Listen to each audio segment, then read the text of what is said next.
अरे ये सब क्या हो रहा है भैया? पूजा। कभी बाबा से भी पूछ लिया करो काला। बाबा से काहे पूछ लिया करे? मेरा लल्ला तो बस मुझसे ही पूछेगा। जा लल्ला, छीके पर से माखन उतार कर खा ले। पर पहले ये तो बतलाओ कि ये सब क्या हो रहा है? हमें इंद्र को प्रसन्न करने के लिए हर साल ये यज्ञ करना ही पड़ता है ताकि वो हमें बारिश दे। वैसे ही जैसे हर वर्ष हमें महाराज कंस को कर चुकाना पड़ता है। अरे नहीं बच्चों, इंद्र देव बुरे नहीं हैं, वो तो बारिश के देवता हैं। पानी जीवन के लिए अति आवश्यक होता है, इसीलिए हम हर साल यज्ञ के द्वारा इंद्र देव की पूजा करते हैं। परंतु बाबा, वो तो उनका कर्तव्य है, वो तो भगवान विष्णु के आदेश का पालन कर रहे हैं। देखो कृष्णा, ये बहुत पुरानी प्रथा है और हमें इसे तोड़ना नहीं चाहिए। बाबा, फिर हम धरती की पूजा क्यों नहीं करते जो हमें सब कुछ देती है, और सूर्य की जिससे जीवन मिलता है, और यमुना की क्यों नहीं? कृष्णा, तुम सही कहते हो, लेकिन ये संभव नहीं है। हम सदियों से चलती आ रही इस प्रथा को अकस्मात ही तोड़ नहीं सकते बेटा। परंतु बाबा, क्या हमें आंखें बंद करके प्रथाओं को मान लेना चाहिए?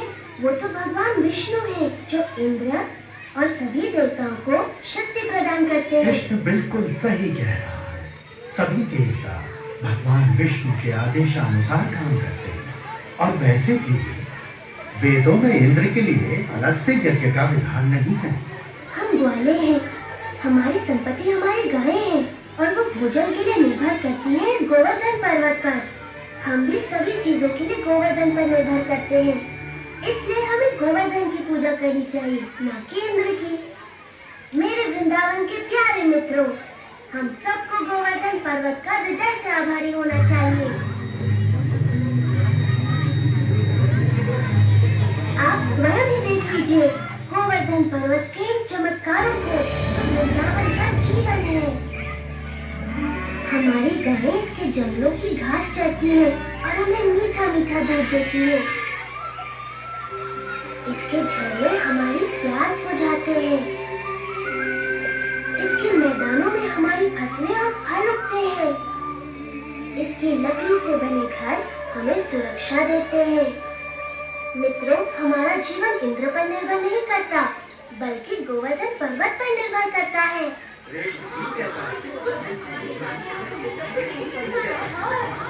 आयुष्मान ये सब इंद्र देव की नहीं, गोवर्धन की कृपा है। इसलिए मित्रों, सब लोग अपना अपना चढ़ावा एकत्रित करें, हम सब गोवर्धन की पूजा करेंगे।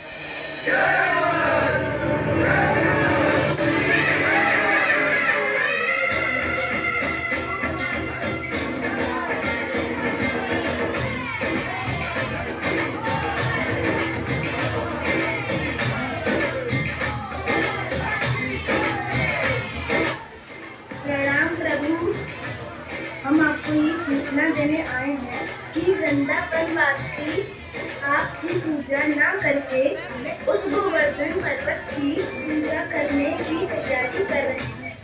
ये क्या कह रहे हो तुम? उनका इतना साहस कि वो मेरी पूजा ना करके उस बालक कृष्ण की बात मान रहे हैं। अब दिखाता हूँ मैं इन सबको कि मेरा अपमान करने का क्या नतीजा हो सकता है।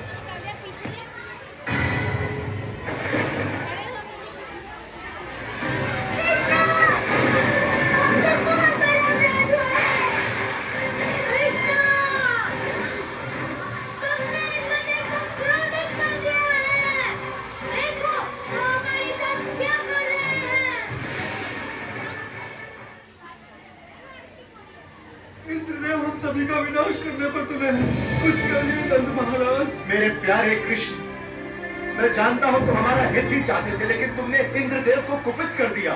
हमें इसी समय उनसे क्षमा मांगनी चाहिए। परंतु बाबा, देखो बलराम, बाबा ठीक कहते हैं। ये सब मेरी सलाह के कारण कष्ट भोग रहे हैं। अभी भी देर नहीं हुई, हम इंद्र से क्षमा याचना कर सकते हैं। रुको, कृष्ण कभी भी हम पे या हमारे वृंदावन पे आंच नहीं आने देता, कभी नहीं।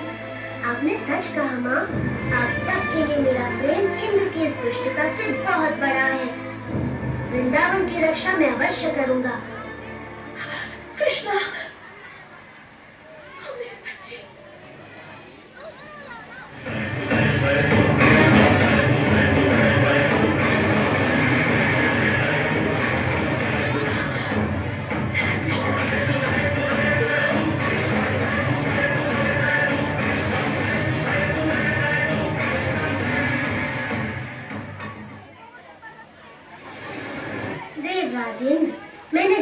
मुझसे कितना स्नेह करते हैं, अन्यथा मेरे प्रतिकार के बाद भी आप मुझसे मिलने यहाँ क्यों आते? कृष्ण, प्रतिकार तो मैंने किया है आपका। मैंने बहुत बड़ी मूर्खता की, भूल गया था कि मुझे शक्तियां आप ही से प्राप्त होती हैं। मैं सदैव आपका सेवक रहूंगा। मैं आपसे क्षमा मांगता हूँ। देवराज, आपको अपनी शक्ति का बहुत अभिमान हो गया था और ऐसा मैंने इसलिए किया ताकि आपका अभिमान तोड़ सकूं। जाइए, मैं आपको क्षमा करता हूँ। असाधारण बालक हमारे साथ यहाँ वृंदावन में रहने आया है। मैं तो बस इतना जानती हूँ कि ये मेरा प्यारा बच्चा है, मेरा दुलारा कृष्णा। विजय!